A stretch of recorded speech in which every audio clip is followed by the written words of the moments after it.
Good morning, YouTubers. It's November the 7th, 2013. Just a quick update of what's going on here.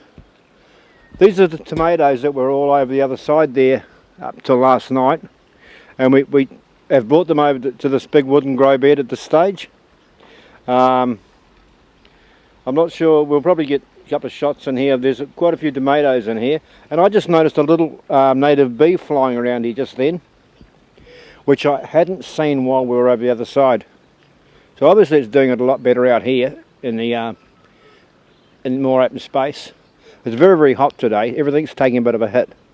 I have no idea what the temperature is. I'll try and pop that up in a cutaway as I do this. But now I'm going to come over to the corn. If you have a look just in here, just there we've got the carrots, which we moved over.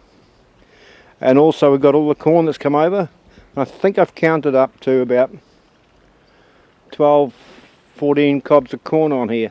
But something I have come to the conclusion of is that I might have got my densities a little bit too tight, and some of these bags are quite small, so I might have just jammed a little too many in there. They're not as big as the big Bunnings bags, unfortunately.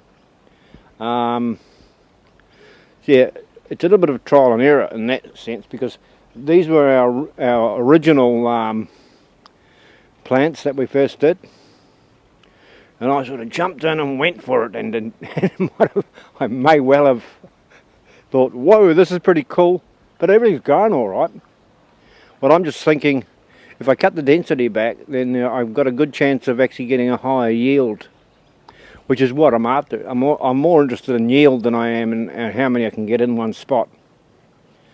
I think that's pretty much this bed. We did plant over the far side there last night where these had come out of. We popped in some beans, peas. Because it's so hot this morning, I noticed that when I went over there earlier, that the beans have taken a bit of a hit. Looking a little bit wilted, and same with the peas. It's all stuff that I'd sown from seed. None of that's bought plants, which is what I was after. I really want to do everything from seed. To me it's quite important, because it negates the purpose of the whole thing when you start sowing, buying plants rather than sowing. You just got to have a little bit more patience than I've got probably at times. I get a little bit impatient with seeds. That's pretty much all I've got to say today. It's just the year we've moved over to this big bed, and as you can see we've got the big frame over it, which is a sheet of cattle fencing, or you call them the States, but we call it Rio here. It's just ordinary old, it's the mesh that goes into the concrete slabs or sit on top there.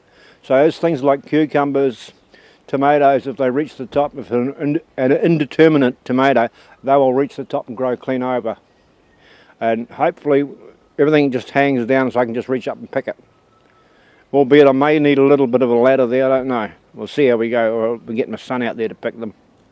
It should be fairly interesting. But yeah, I'm pretty sure that once we've got that